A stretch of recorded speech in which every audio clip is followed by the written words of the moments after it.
But it didn't happen. And one of the reasons is because we were using that soft language, that language that takes the life out of life. And it is a function of time. It does keep getting worse. Give you another example. Sometime during my life, toilet paper became bathroom tissue.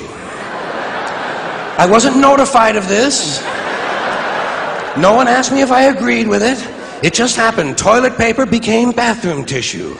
Sneakers became running shoes. False teeth became dental appliances. Medicine became medication. Information became directory assistance. The dump became the landfill. Car crashes became automobile accidents. Partly cloudy became partly sunny. Motels became motor lodges. House trailers became mobile homes. Used cars became previously owned transportation. Room service became guest room dining. And constipation became occasional irregularity. When I was a little kid, if I got sick, they wanted me to go to the hospital and see the doctor. Now they want me to go to a health maintenance organization or a wellness center to consult a healthcare delivery professional. Poor people used to live in slums. Now the economically disadvantaged occupy substandard housing in the inner cities. And they're broke. They're broke. They don't have a negative cash flow position. They're fucking broke. Because a lot of them were fired. You know, fired. Management wanted to curtail redundancies in the human resources area. So many people are no longer viable members of the workforce. Smug, greedy, well-fed white people have invented a language to conceal their sins. It's as simple as that. The CIA doesn't kill anybody anymore. They neutralize people. Or they depopulate the area. The government doesn't lie. It engages in disinformation. The Pentagon actually measures nuclear radiation in something they call sunshine units. Israeli murderers are called commandos. Arab commandos are called terrorists. Contra killers are called freedom fighters. Well, if crime fighters fight crime and firefighters fight fire, what do freedom fighters fight? They never mention that part of it to us, do they? Never mention that part of it.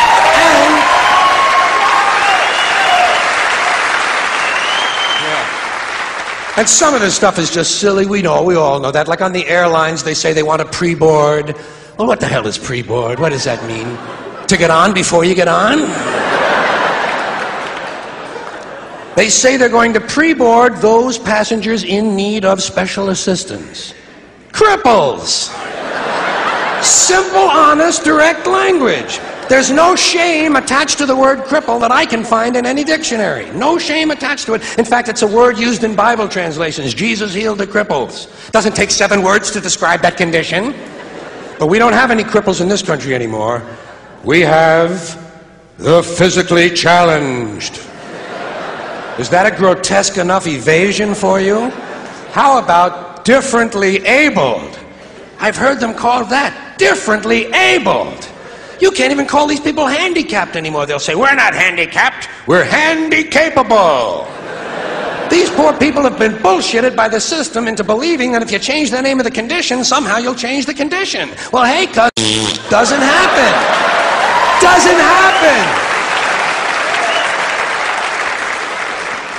We have no more deaf people in this country, hearing impaired. No one's blind anymore, partially sighted or visually impaired.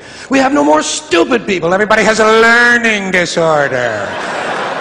Or he's minimally exceptional. How would you like to be told that about your child? He's minimally exceptional. Oh, thank God for that. Psychologists actually have started calling ugly people those with severe appearance deficits. It's getting so bad that any day now I expect to hear a rape victim referred to as an unwilling sperm recipient.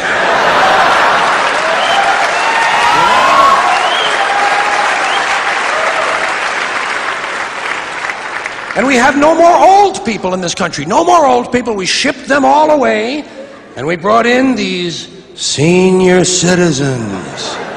Isn't that a typically American 20th century phrase? bloodless, lifeless. No pulse in one of them. A senior citizen. But I've accepted that one. I've come to terms with it. I know it's here to stay. We'll never get rid of it. That's what they're going to be called, so I'll relax on that. But the one I do resist, the one I keep resisting, is when they look at an old guy and they'll say, "Look at him, Dan. He's 90 years young." Imagine the fear of aging that reveals. To not even be able to use the word old to describe someone, to have to use an antonym.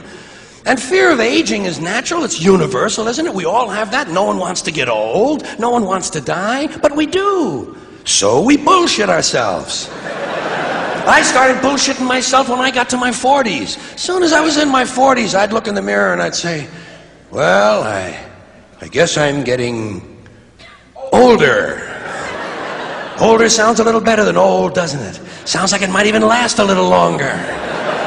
Bullshit, I'm getting old. And it's okay, because thanks to our fear of death in this country, I won't have to die. I'll pass away.